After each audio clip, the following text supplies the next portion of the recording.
Hello viewers, welcome to Newsweek South Asia, a show where we will provide you fresh insights into South Asia's geopolitical, strategic and security situation. Let's begin the show with the headlines first.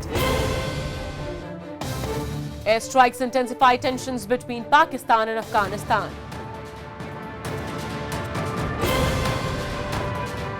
BYC documentary honors Karima Baloch's legacy and highlights Baloch women's struggles. And Pakistan terror network exposed with the arrest of Javed Munshi in West Bengal.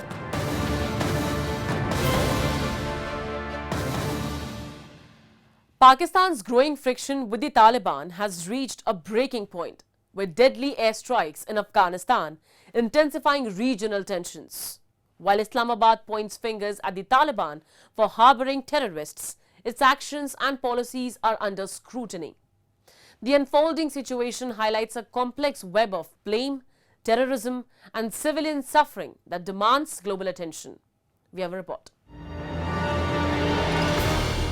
Tensions are boiling over between Pakistan and the Taliban as violent clashes erupt along the Afghanistan-Pakistan border. Islamabad's attempts to tackle terrorism are backfiring, exposing its complicity in fostering instability in the region. On December 24, Pakistan launched airstrikes in Afghanistan's Burmal district, located in Paktika province. Pakistan jets targeted multiple villages, with Murg Bazar suffering extensive destruction. Reports indicate that 7 villages were hit, including Laman, where 5 members of the single family were killed.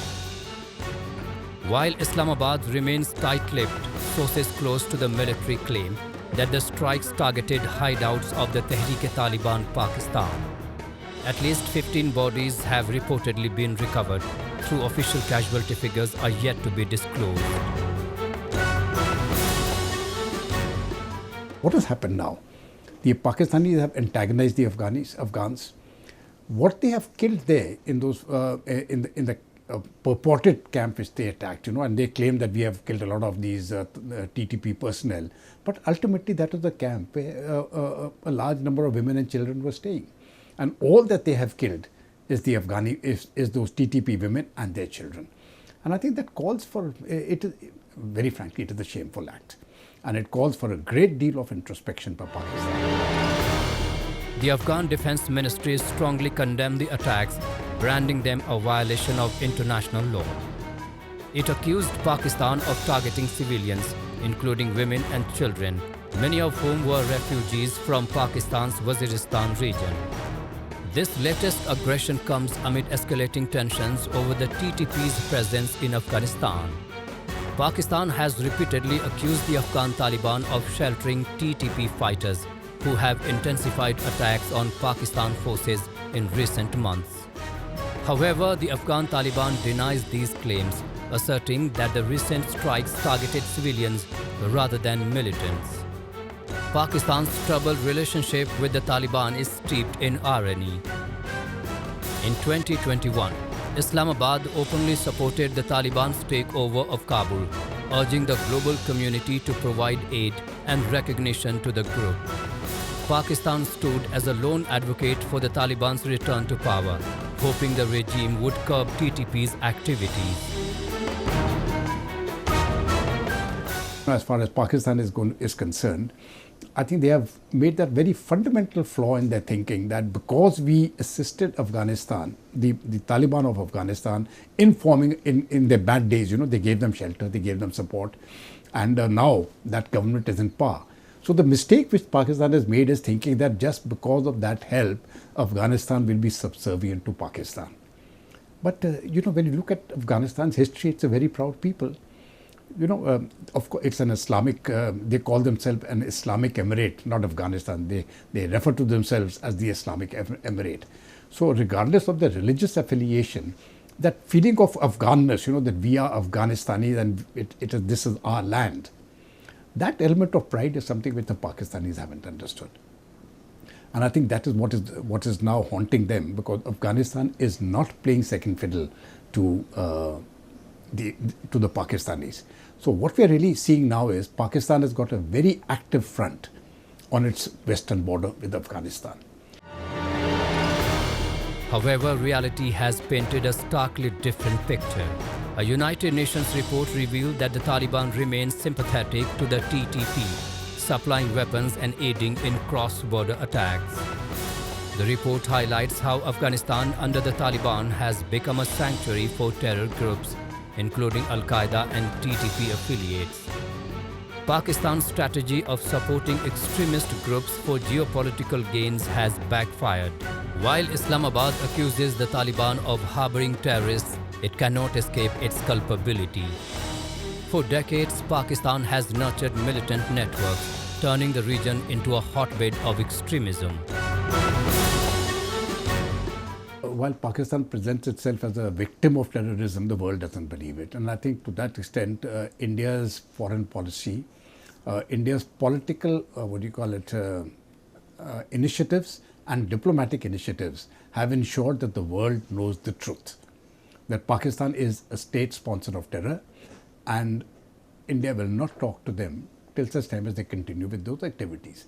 Pakistan tries that counter narrative that they are the victims. But the question is, they were the people who created these terrorists. They've nurtured them. And now if those terrorists are coming back to haunt them, I think that is the fault of Pakistan. The airstrikes in Afghanistan further erode Pakistan's credibility. By blaming the Taliban for escalating terrorism, Islamabad attempts to deflect from its role in fostering instability. The region now faces heightened insecurity, with civilians paying the ultimate price for these geopolitical gains.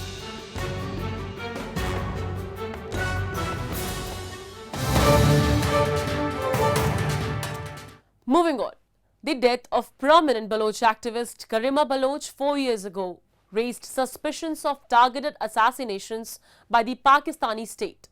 Karima, a vocal critique of enforced disappearances and military oppression, became a symbol of resistance for the Baloch rights. After fleeing to Canada due to constant threats, her tragic death in 2020 remains shrouded in mystery.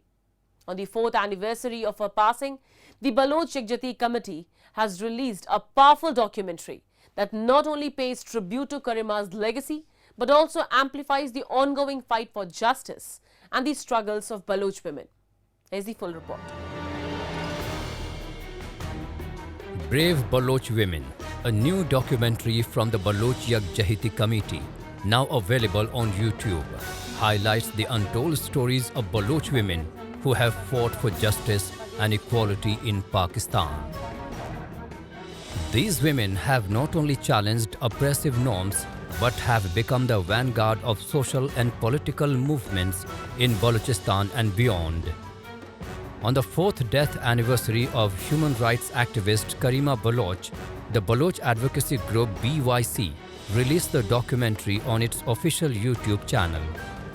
Karima Baloch, who was the first female chairperson of the Baloch Students' Organization, fled Pakistan in 2015 and sought refuge in Canada after facing threats to her life for speaking out against enforced disappearances and extrajudicial killings by the Pakistani military. On December 22, 2020, her body was found submerged in Toronto's waterfront under suspicious circumstances. Her family, as well as numerous politicians and activists, including the Baloch Yakjehti Committee, had claimed that she was murdered by the Pakistani state. Despite Canadian authorities ruling her death as non-criminal, her passing had sparked significant concerns and demands for further investigation.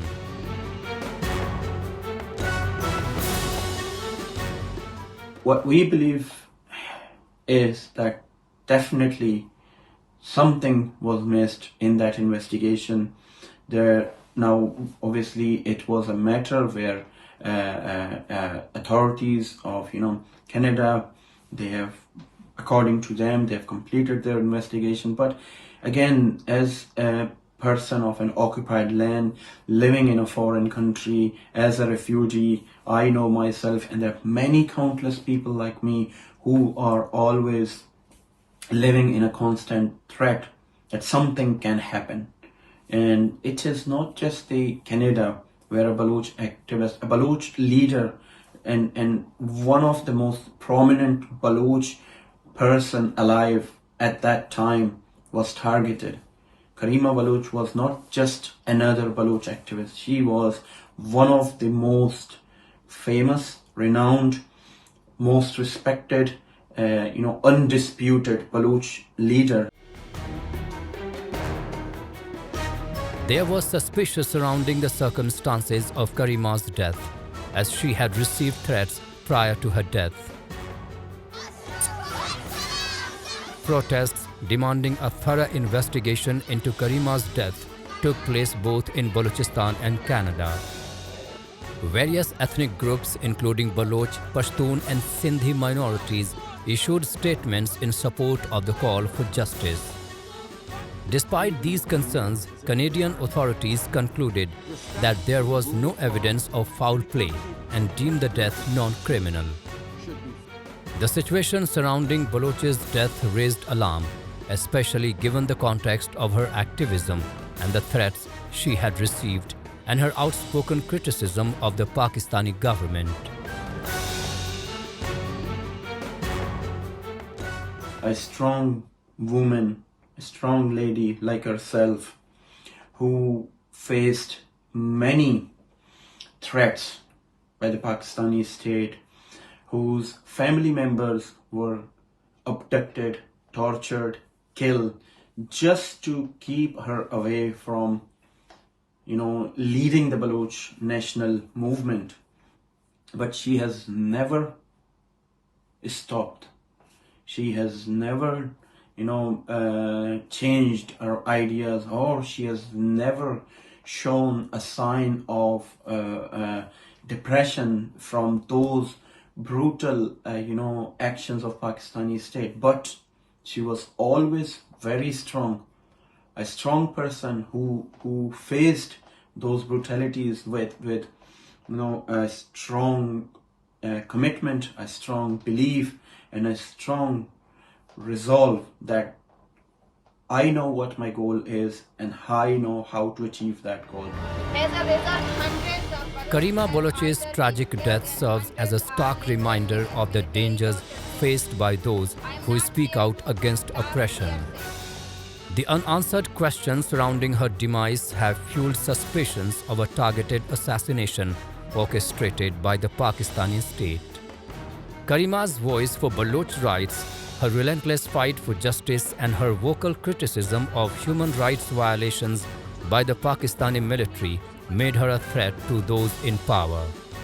The Pakistani government's continued denial of any involvement in her death only reinforces the deep-rooted political repression that activists like Karima face.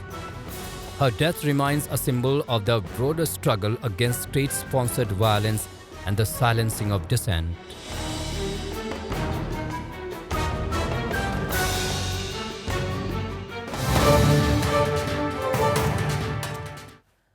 Pakistan's shadow looms large over another terror-related incident in India. In a significant breakthrough, a joint operation by the Jammu and Kashmir Police and the West Bengal Police's Special Task Force has led to the arrest of a senior member of the banned terror outfit Tehreek-ul-Mujahideen. The suspect, Javed Munshi, was apprehended in West Bengal. Munshi's arrest exposes yet again how Pakistan continues to serve as the training ground for terrorists targeting India. Acting on intelligence inputs from the Jammu and Kashmir Police, the West Bengal Special Task Force arrested Javed Munshi, a senior operative of the banned terror group Tehreek-ul-Mujahideen. Munshi, who hails from Srinagar, had been hiding at a relative's house in Cannon, West Bengal. What makes this arrest even more alarming is Munshi's background. According to intelligence sources, he received advanced training in Pakistan, where terror organizations like Lashkar-e-Taiba continue to operate under the protection of the Pakistani state. Munshi is an explosives expert and a skilled weapons handler with a long history of involvement in terror activities, including the assassination of Shaukat Shah, a leader of the Ahl-e-Hadith in 2011. Preliminary investigations reveal that Munshi used fake Pakistani passports to travel across South Asia, including multiple visits to Pakistan, Nepal, and Bangladesh. His latest missions, sources say, was to cross into Bangladesh under instructions from Lashkar-e-Taiba operatives. This highlights Pakistan's continued efforts to infiltrate India's borders and destabilize the region through its terror proxies. From Srinagar, police came to here for getting a transit remand from CJM court.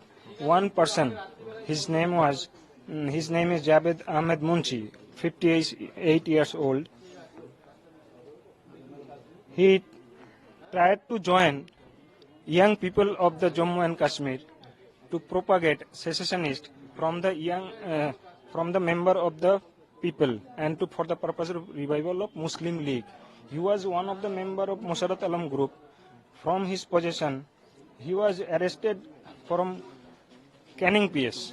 Okay, he was arrested from Canning PS, and from his possession, one book, one CD, and a plastic bag. There was several documents seized by the police, and the Jammu Kashmir police came here to get the transit remand from the CJM Alipur court. Javed Munshi's arrest is not an isolated incident. It is yet another thread in the vast web of terrorism spun by Pakistan over decades. The country's deep state, particularly its military and the notorious Inter-Services Intelligence or ISI, has long been accused of using terror as a state policy. Pakistan continues to harbor and support banned organizations like Lashkar-e-Taiba, Jaish-e-Mohammed and Tehreek-ul-Mujahideen. These groups operate training camps in Pakistan-occupied Kashmir and along the Afghan border, providing recruits and advanced training in explosives, guerrilla tactics and infiltration. These camps are not hidden. They are well documented by international intelligence agencies and even highlighted in United Nations reports. The ISI actively funds and supports these groups, using them as proxies to wage asymmetric warfare against India. In Kashmir, this policy has led to decades of violence, claiming thousands of innocent lives. Pakistan's infiltration routes along the line of control are conduits for trained terrorists and weapons, enabling a constant cycle of terror in the region. Over the years, its operatives have orchestrated attacks across India, including the horrific 26/11 Mumbai attacks, the 2001 Indian Parliament attack, and countless other bombings and assaults targeting civilians and security forces alike. These incidents underscore the country's strategic intent to destabilize India through terrorism. Pakistan's military and intelligence apparatus has been using terrorism as an instrument of its state policy to foster instability in India, especially its army's intelligence wing. The ISI has been very active in supporting the terrorists who are operating in India by giving them all possible support. Because the Pakistan's military knows that it cannot defeat India in a conventional war, hence it is using terrorism to weaken India internally. Despite global condemnation, Pakistan continues to provide safe havens for internationally wanted terrorists like Hafiz Saeed and Masood Azhar. While these individuals are sanctioned by the United Nations, they enjoy freedom in Pakistan, addressing public rallies and running organizations under different names. This blatant disregard for international norms has repeatedly placed Pakistan under scrutiny by the Financial Action Task Force, which has kept the country on its grey list for years. Pakistan's duplicity is evident. While it portrays itself as a victim of terrorism on the global stage, it nurtures the very elements that perpetuate violence in South Asia. Its failure to act against terror financing and dismantle these networks has allowed groups like LAT and JEM to flourish, spreading their influence beyond South Asia. This arrest not only highlights the vigilance of Indian security forces, but also exposes the systematic role Pakistan plays in fostering terrorism.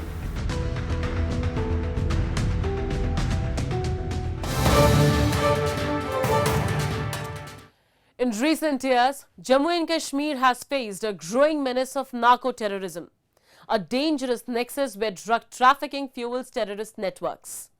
At the heart of this issue lies Pakistan's deep involvement, leveraging this strategy to destabilize the region. To help us unpack this complex challenge, we are joined by former Jammu and Kashmir Police Chief Sheshpal Vaid. As the former Director General of Police, Mr. Vaid has been at the forefront of counter-terrorism efforts during some of the region's most challenging times. His expertise offers critical insights into the evolving threats and the strategies needed to combat them. Hello, sir. Welcome to the show. So, how has the nexus between drug trafficking and terrorism evolved in Jammu and Kashmir over the years? And what role does Pakistan play in sustaining this nexus? The deep state of Pakistan is actually neck deep in narco-terrorism, and Pakistan's deep state, I think, is one of the biggest, it runs one of the biggest drug cartel of the world, and it has been doing it not today, for many, many years. I've been watching it for last almost 3 decades. They have been changing the tactics. Initially, they used to use trans-border smugglers to push in drugs in the 90s and early 2000s. So, what are the biggest challenges faced by security forces in curbing narco-terrorism, especially with Pakistan's alleged use of drones to drop drugs near the LSE and international border?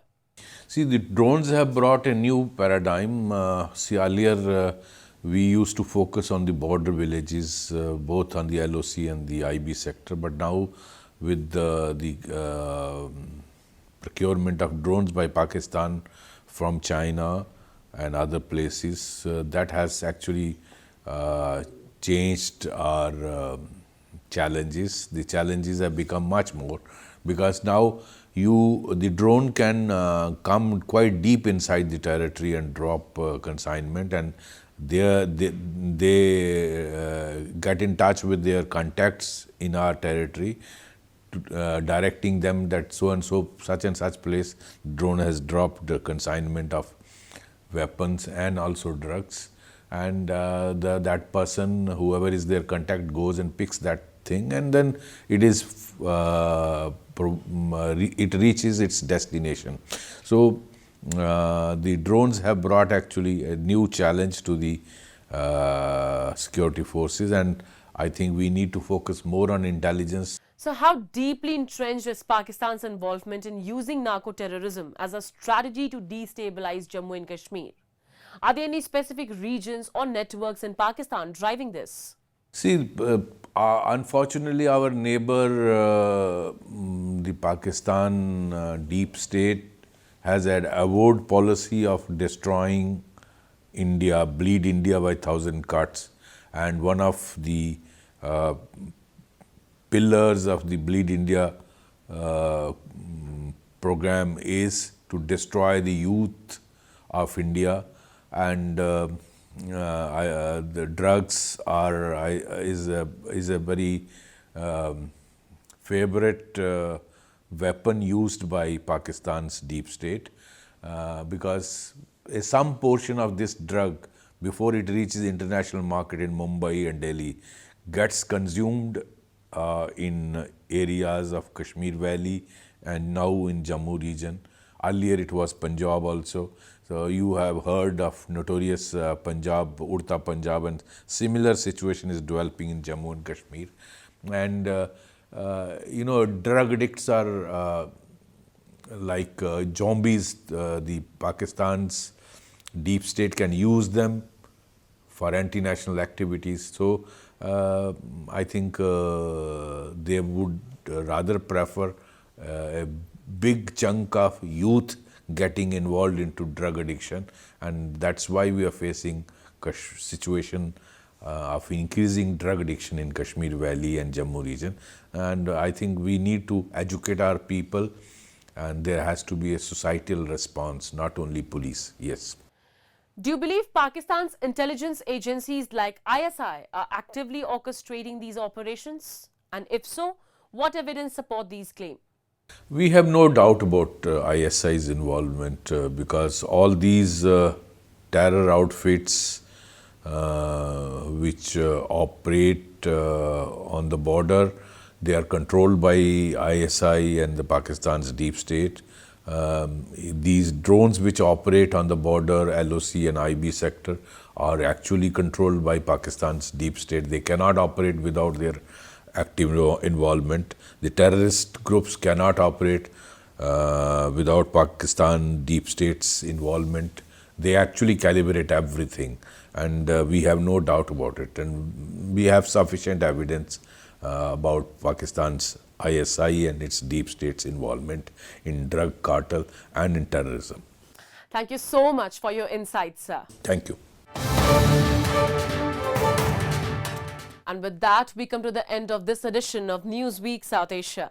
We'll be back next week with more news, views and analysis from the subcontinent. Meanwhile, do keep writing to us at nwsa@anin.com. This is Shivangi Mishra signing off on behalf of the entire production team of Newsweek South Asia.